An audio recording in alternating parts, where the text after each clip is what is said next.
परमात्मा का स्वरूप बिल्कुल स्पष्ट करते हुए स्वामी जी ने लिखा है, पर ब्रह्म परमात्मा पूर्ण पुरुष पुराण, निःअक्षर निःशब्द है अद्वैत महान। फिर इसकी अनुभूति के बारे में स्वामी जी कहते हैं, अनुभव गति का पंथ है, बूझत बूझत बूझ, साहेब अनुभव गम है, सूझत सूझत सूझ। यह इस अनुभव गति के लिए स्वामी जी ने सहज योग का मार्ग भी बतलाया और उस माध्यम से परमात्मा की प्राप्ति के लिए एक दिव्य संकेत भी दिया। प्रेम भक्ति सतगुरु करो, सदगुरु अलख लखाय, प्रथम मिलन गुरु फिर प्रभु, जन्म मरण दुख जाय। सदगुरु का ज्ञान ही उस परमात्मा तक पहुंचा सकता है। इसलिए सदगुरु की भक्ति से उनका कृपा पात्र बन जाने पर परमात्मा की प्राप्ति और संसार के त्रिताप दुख की निवृत्ति हो जाती है।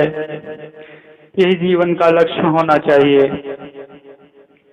इस तरह अनंत श्री सदगुरु सदाफल देव जी महाराज द्वारा निर्दिष्ट सहज योग, विहंगम योग का मार्ग परमात्मा को केवल परिभाषित ही नहीं करता, बल्कि उसकी प्राप्ति के लिए भी एक दिशा बोध देता है।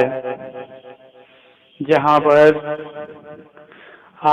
परमात्मा को कोई जाप में, कोई पाठ में और कोई बाहरी कर्मकांड में, कोई वेशभूषा में, कोई वाग्जाल में, कोई वाणी विलास में और कोई अनहद तान में, कोई ब्रह्मांडी शब्दों में ही खोजने में लगा हुआ है, वहाँ पर स्वामी जी की यह दिव्य वाणी संत मत के संदेश की ओर इंगित करती हुई हमें आंतरिक पूजा की ओर सूक्ष्मतर होने का संकेत देती हुई कहती है, अंतर्दृष्ट ही सूक्ष्म कर जीना से अति झीन, अनुभव में अनुभव करो संत मता पर।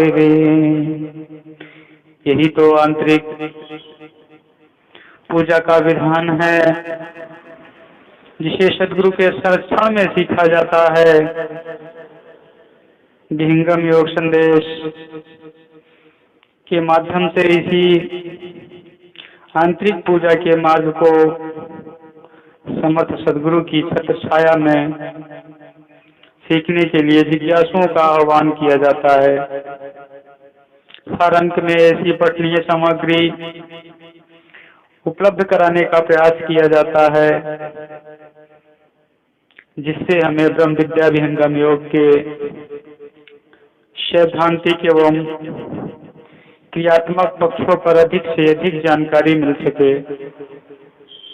स्वामी जी का अवतरण काल अभी 125वें वर्ष में चल रहा है और इसी वर्ष सदाफलाभ 125 में हमारा भी यही संकल्प रहे कि हम विहंगम योग संदेश पत्रिका की संख्या में बढ़ोतरी को एक सम्मानजनक स्थिति में पहुंचाएं। इसी संकल्पना के साथ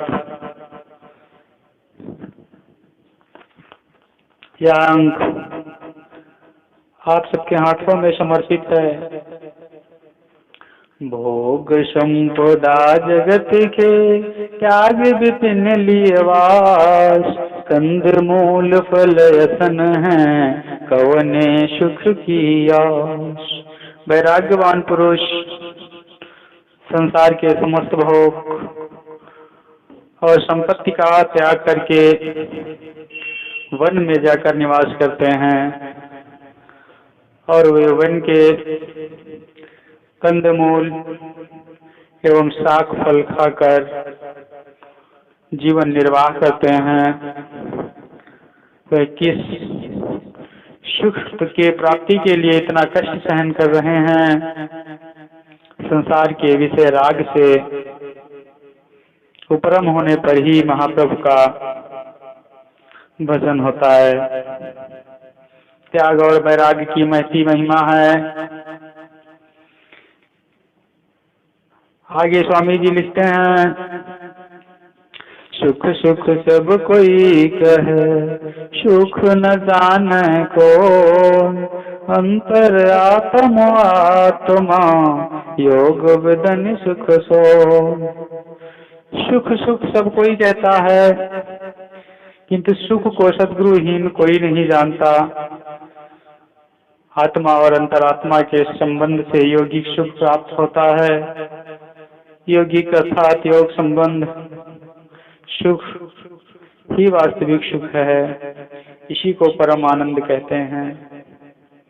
मधुर से पूर्ण आकाश भरी, सो सुख पूर्ण संत, एक बूंद में जगत सबो, यह सुख भेद अनंत।